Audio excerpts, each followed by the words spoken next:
All right, so in today's episode, we're talking about prison romance. Before we begin, I want to give the utmost respect and I want to talk about this with the awareness that I'm not trying to offend any women or especially any women who work at any prison facility.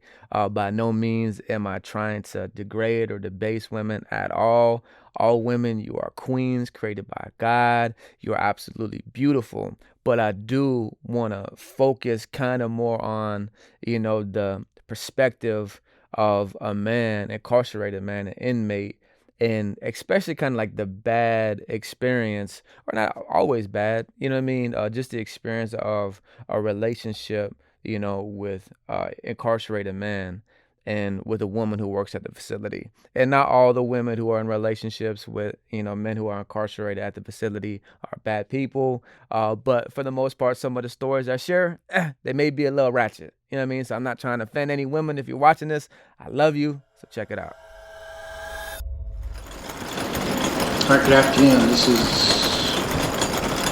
State of Florida versus Stephen Testa with multiple cases before the court. He stabbed her right in the neck. Thank God she didn't die.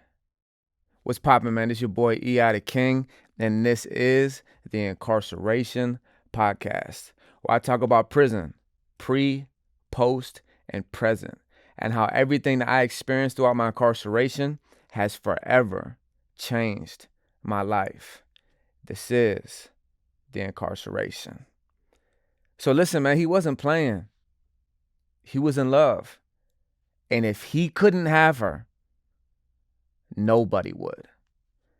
See, a lot of people have a misconception about prison, thinking that, there's not really intimate relationships. And we're not going to go off the deep end and talk about homosexuality. I mean, obviously that's prevalent throughout the chain gang, but that's not today's episode. Today, we're going to be talking about romantic relationships in prison, and primarily between an inmate and a woman, whether it be a woman officer, woman food service worker, a woman who works in the medical facility. And the reason why a lot of people, I think, don't understand that, like, that's so prevalent throughout, prison population, is because people fail to realize that, just because people are incarcerated, it doesn't mean like, it's a small society. Like, these are people living together, and not just men who are incarcerated, but there's people who work there. So they pretty much, live there as well. They just go home at night. And a lot of those people who work there are women. So therefore, what happens? Relationships. And you got different type of women who get into relationships, with inmates. So we're going to briefly just go ahead and look at the different types of women. And once again, man, it can be a correction officer. It can be a food service worker. It can be somebody on the medical staff. There's lots of different occupations and positions throughout the prison, that people from the free world come to the prison and they work. So if it's a woman, best believe, the mindset and the intention of most men while incarcerated, is to, pull her, to get in a relationship with her. And it happens all the time. So before we focus on the inmate, just focus on the woman and the types of women. So then you got your regular women, man. They're not really even coming to a prison to look for a relationship. They're just coming there to get their check, working 9 to 5, go home at night, provide for their family, or work their way to school, or just figuring out where they're going in life, wherever they're at. They're just going there to work. But just like in a natural course of life, a woman being attracted to a man, she may come across a guy that she's attracted to.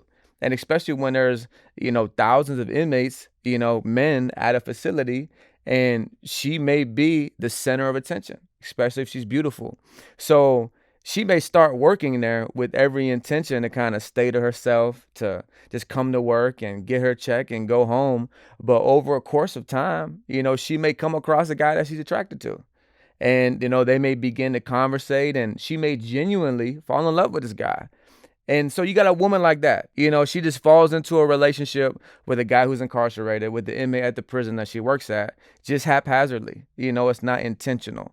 But then you got the other woman who, she came to the chain gang. She came to prison looking for a relationship. Like she went in there with that mindset, like, oh, she gonna pull her one. So that could be from two different reasons. One, it could be like, all right, she's driven with straight sexual intention. You know what I mean? She's just going in there and she just trying to, hang out and have sex, or just go in there and just, to pull a man, to find a man in the chain gang. Maybe she's attracted to convicts and criminals and guys from the streets or whatever it may be, but she's walking into that job placement or going into work with that on her mind.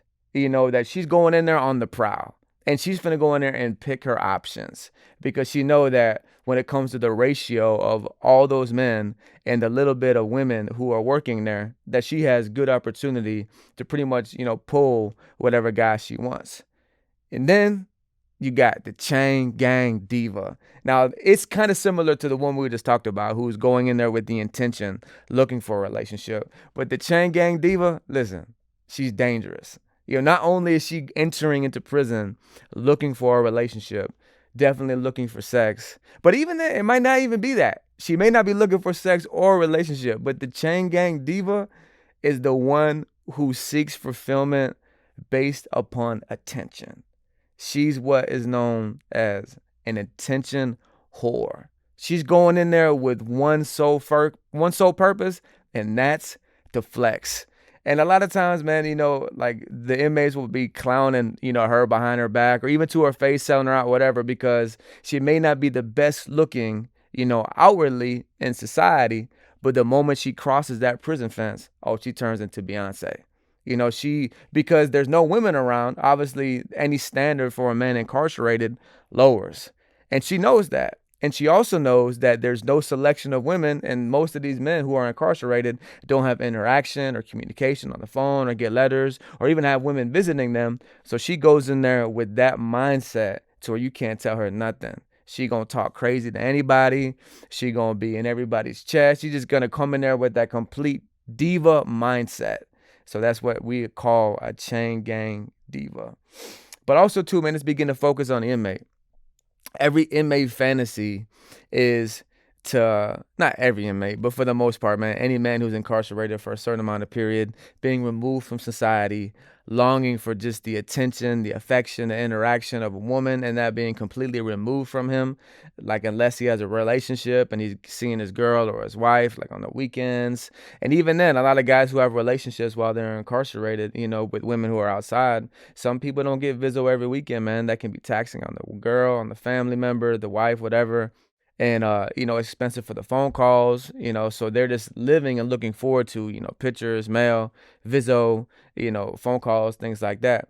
But for the most part, there's a lot of guys incarcerated who don't have relationships, whether they're doing a long amount of time or you just know the story, man, that whenever someone catches a bid, man, their girl just, burns up on them and she hits them with that Dear John letter, like, yo, I love you, I'm sorry, but I can't do it, da-da-da. And you find out a week from now, a month from now, years from now, she's talking to your homie or somebody else, or she's just out the picture completely. So for the majority of the inmate population, it's the fantasy of the man to go ahead and pull him one, to get him, that bad female officer who just started working, or that nurse, or, what I mean, knowing that girl, she's steady in different relationships with guys in the prison. So that can be the fantasy and the desire, of the majority of inmates, to snag them a female officer or a female medical, staff or whatever, food service worker, to be in a relationship. All right, so you got different types of inmates who are strategic and intentional about trying to enter into a relationship with a woman. All right, so you got the guy who's just laid back and normal, and he's really not even really like on that type of time to where he's just trying to pull him a woman that kind of falls in his lap. So he's not really pressing them, he's not really like pulling up on them. He's obviously maybe showing like intentional attraction with the eye contact and, a brief conversation. And for the most part, man, he plays it safe and, isn't trying to get in trouble or go to confinement. And he pretty much allows the woman to be the aggressor, to be the one who approaches him. And he allows, her to come to him. So you got that type of inmate who just plays it real cool, laid back, and he just lets it fall in his lap, and it happens all the time. But then you got the exact opposite of that, and that's the aggressor. This is the inmate who is completely ruthless. I mean, at every corner, he's looking for the opportunity to pull up on any woman officer, any woman food service worker, any woman nurse, and he's in their chest. You know what I mean? Trying to start conversation. And for the most part, a lot of these guys, they could be gunners. If you don't know what a gunner is, that means they masturbate towards the women. They pull out on them. That's a whole chain gang, sickness that we're gonna get to in another episode. So he'll be the guy who'll be the first one to pull out, pull his fire out. So he's the aggressor. He's being intentional of trying to do everything that he can to pull him a female officer or any type of female staff. But then you also got the finesser, the player. So this guy, for the most part, this type of character, this type of personality in the chain gang, this is the one who got bodies. As far as this is the guy who's always landing him a relationship with staff. He's always getting transferred from prison to prison because he's getting snitched on or he's getting caught. But this is a guy who's got a track record of, many women under his belt, per se, of relationships. So this is the guy who is very tactful when it comes to his interaction with the women. And for the most part, these are the guys who are like big dope boys on the streets, that's very street smart. And, they were somebody in society that got money, and they just know how to operate. They're just ladies' men in general. So for the most part, these guys, they're not just looking to be in a relationship with the woman for sex. Of course, that's part of their intention. But for the most part, these guys are just looking for a route, an avenue, a way to get drugs into the prison, a way to get phones into the prison. So they're approaching the women officer or the woman food service worker in an entirely different intention with a whole different purpose behind it. They're pulling up on them. Of course, they're flirting. They're getting to know her.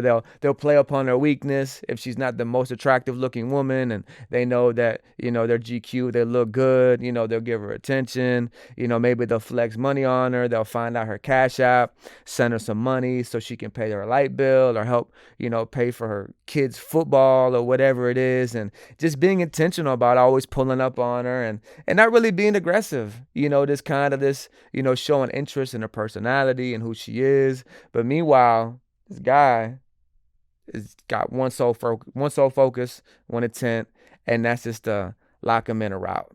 And once again, happens all the time, prevalent throughout the chain gang. He stabbed her in the neck, bro. Just like I was saying at the beginning, he did it because he was heartbroken. Bro was sick. He was dating this woman. He was in love with this girl for some years, man. But this woman specifically, just like in life, in society, she got over him. For whatever reason, I don't know the fullness of the details. Maybe he was a little bit too obsessive, or she had her eyesight, on another guy, whether it be in society or in prison, but she was trying to get her distance, and she broke up with him, and bro ain't handle it all that well. He had an elbow, man. He had a life sentence. So when she broke up with him, and I'm sure he's probably doing the best he could to try to get her back and, talk her into, taking him back or whatever. And she just, she probably, I don't know, she might have left it off good, or she might have just like straight up like, yo, it's over with, and just left him with no closure. But either way, he ain't take it right. He ain't take it well at all. And he stabbed her in the neck in the middle of the walkway, like in the middle of the prison, like down the mile. You know what I mean? Just while people are going to call outs, came up right behind her with his knife and bam, hit her right in the neck, dropped her. The hospital comes, and thank God she didn't die. But I'm sure he hit her on the neck. That was probably his intention.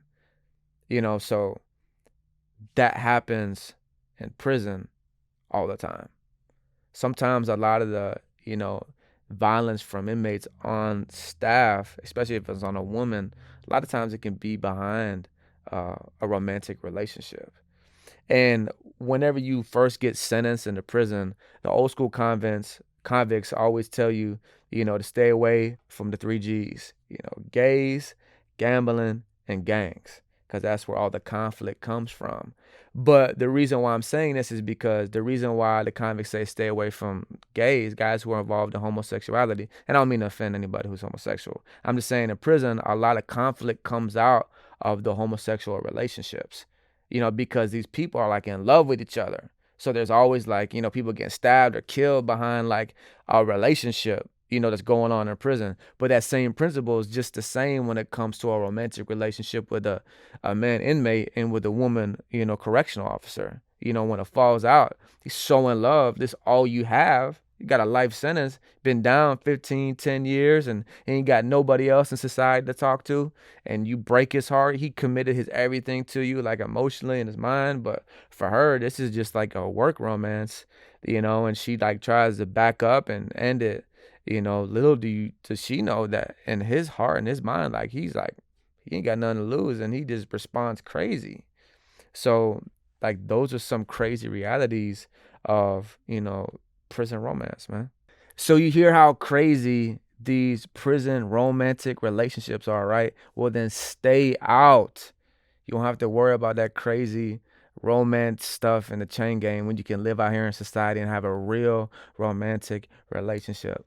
Stay out of prison, man. I just want to drill home the reality that a lot of people, man, they don't understand like the detail or the intricacies of how complex like the prison system is. You know what I mean? These are cities, these are communities behind walls, behind fences. And there's multiple different layers of things going on when it comes to the relationships with the inmate population, the gang wars, the conflict, the hostility, robbery, all of those things. But then you also have to realize too that there's a whole nother layer in reality of the relationship and the interaction between the inmate population with administration. And not just when it comes to like the male officers or, the security and the oppression and things like that, but especially when it comes to the women and what results from those relationships and those communication, and just from the interaction of human life, naturally what's going to play out: romance, intimacy. So this is part one of romance in prison. So we went ahead and we looked at the different types of women for the most part who find themselves in relationships with inmates. And then we also looked at the different characters and different types of the inmate who finds himself in relationships with, the woman officer or some type of facility member, who works at the prison. So this is part one. And part two, we're going to begin to look at a little bit more detail and start talking about some stories. So once again, listen, I also have another YouTube channel. It's called Let Me Talk Bro. It's on my official music page, EI the King. Go ahead and go there, subscribe, like, comment, and check out that podcast as well. Listen to it, whatever streaming platform you find and listen to your podcast at. And once again, listen, man, it's EI the King. This is the Incarceration Podcast, where I talk about prison, pre, post, and present. How everything that I experienced throughout my incarceration has forever changed my life. Go ahead, subscribe, like, comment how you feel about this video. You've been in prison. Tell me about any relationships you may have with any women facility members. If you don't know, if you got any questions, man, go ahead, light up the comments. I'll respond to you. Until next time, we're going to get to part two of prison romance.